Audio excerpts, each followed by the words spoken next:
You don't get them around the Gold Coast.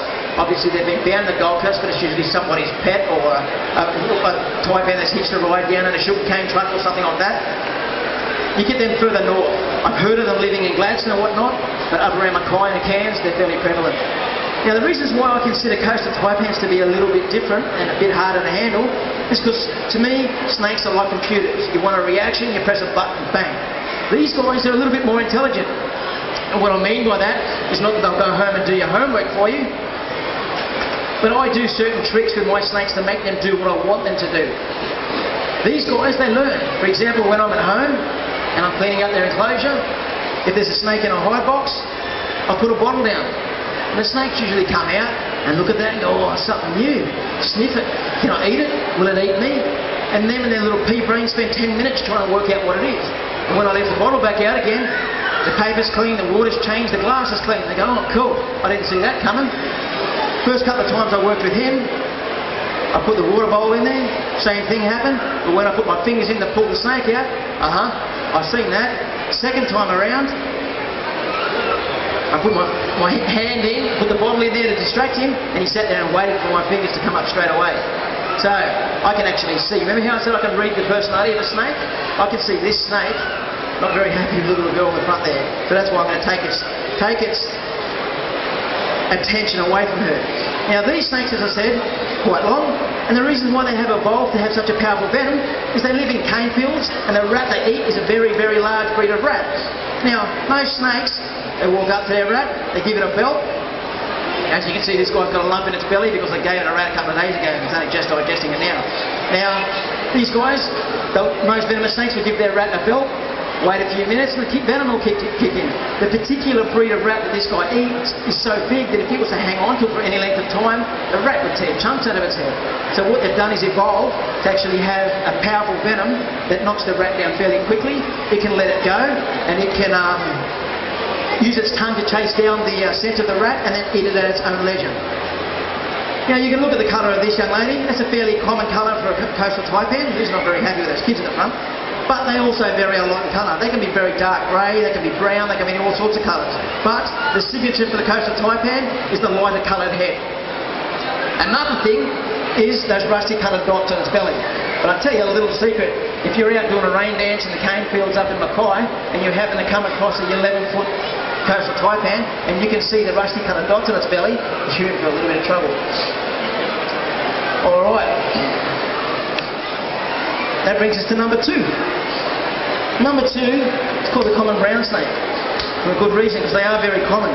You find them all the way up and down the east coast of Australia. And they are the second most venomous snake in the world that can strike 12 times in 2 seconds. One drop of venom has the power to potentially take out 16 healthy humans. But that's the horrible side of it. The good side of it is they're very nervous, they're very shy, and they've got tiny, tiny little excuses for fans. Now what happens, I've got this theory that if something should happen to the population of eastern browns, or common browns, that we would be inundated with rats. We'd be sitting in rat poo and pee now, they'd be all over the place. Our houses would be getting chewed and burning down, and it'd be disgusting. Now, because they're called a brown snake doesn't mean that they have to be brown in colour. Isabel here is probably the most common colour for an eastern brown. Same token, during winter they become a little bit darker, as she has, so that they can absorb heat a little bit quicker. During summertime, so she can reflect heat, she will become the same colour as her hair all over her body. Now these guys, if you jump on YouTube when you get home and have a look at eastern brown identification, you'll see a slideshow that I've made of 50 different colour variations. These guys are put in jet black, pure white, red, black and white stripes, terracotta red, gunmetal grey, orange like an orange peel, you name it, they'll come in that colour. So just because it's called a brown snake doesn't mean it has to be brown. What happens is if we were to go and find 10 kilometres of bush out there and do a survey, you'd probably find there's 3 or so eastern browns in it. Then us humans would come along with our big yellow DC9 bulldozers and we flatten the place. We put down concrete slabs. Guess what? These guys love to live under concrete slabs. And then we have Reptile Expos where everyone's munging down a sausage sandwich and throwing the food in the garbage bin. All the rats in the roof are going party, party, party tonight, boys. We're feeding the rats. So therefore we're giving these guys not only the park royal, but the smorgasbord to go with it. Now Mrs. Magoo looks out their back fence and goes, oh no, snake on the back fence, darling, go get rid of it. Oh, it's just a carpet python, doesn't matter, snake's a snake. They don't realise that by relocating or removing or doing whatever it is they do to that carpet python is doing them a massive favour by eliminating the food source, which is keeping these guys nice and fat and chunky. So, us humans come along, we not only give them the park roll and the smorgasbord, but we lay down the red carpet by getting rid of the only pest controller that was doing us a big favour.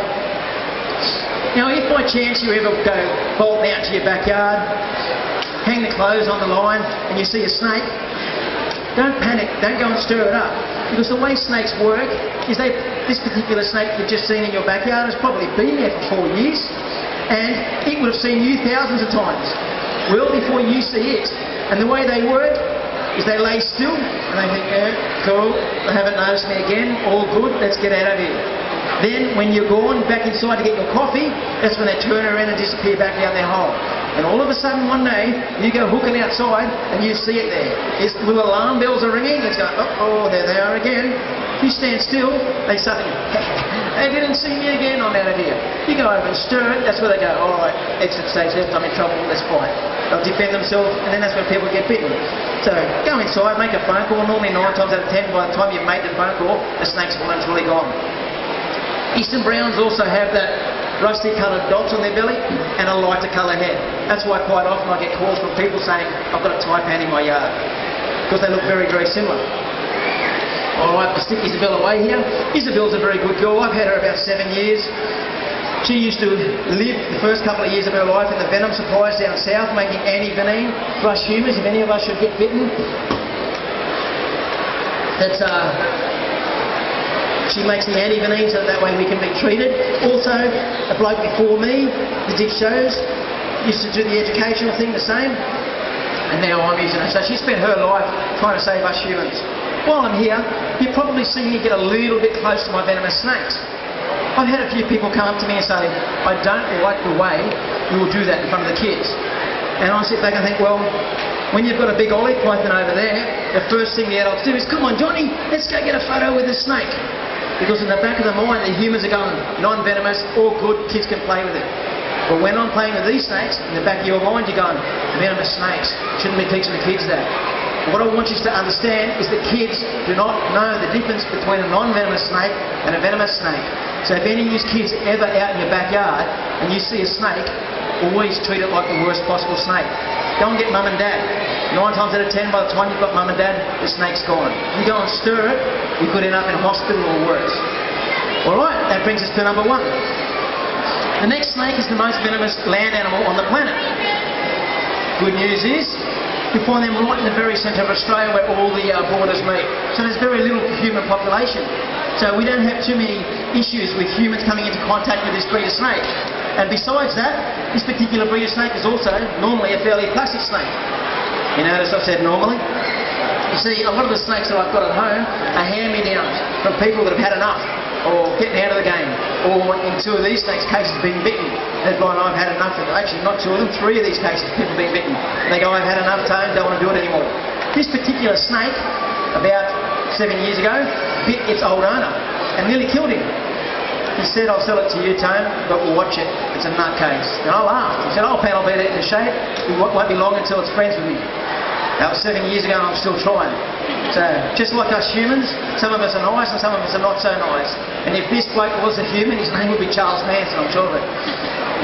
Now, as I said, 1 drop of venom can do some serious damage to over 100 people.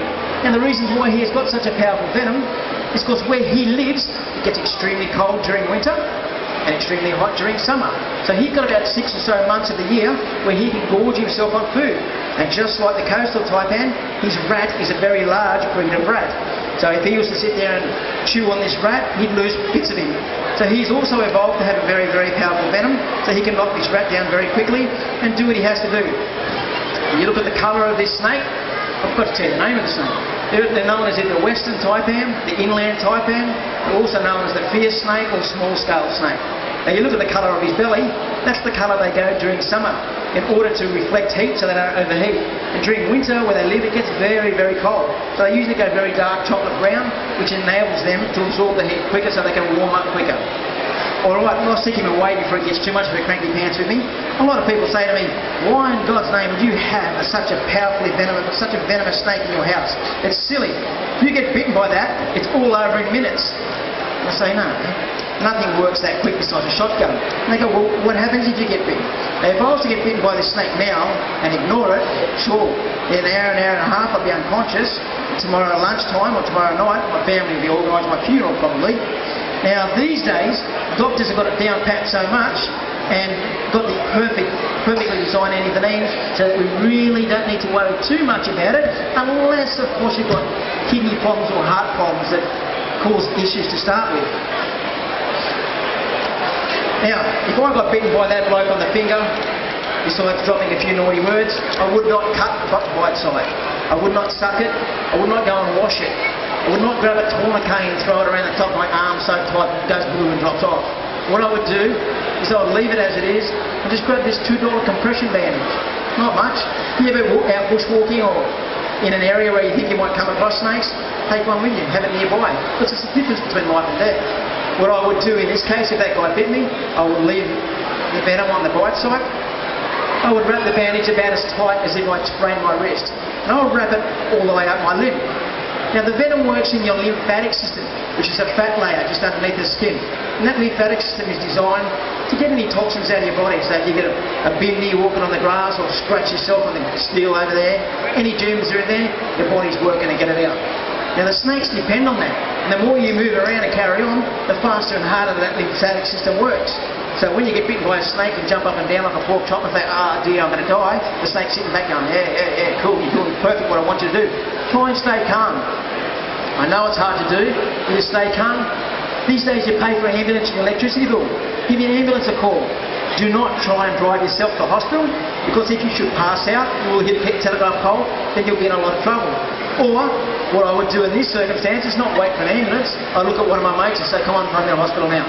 We'd be there in no time at all. I'd miss out on home and away tonight, be mowing the horse tomorrow. Anyway, I hope you enjoyed the second show for my day, and more to the point, I hope you're enjoying this expo, and it's good to see you all here. There's a massive turnout. Enjoy the rest of your day, and if you've got any questions, please feel free to come and hit me up. Take it easy.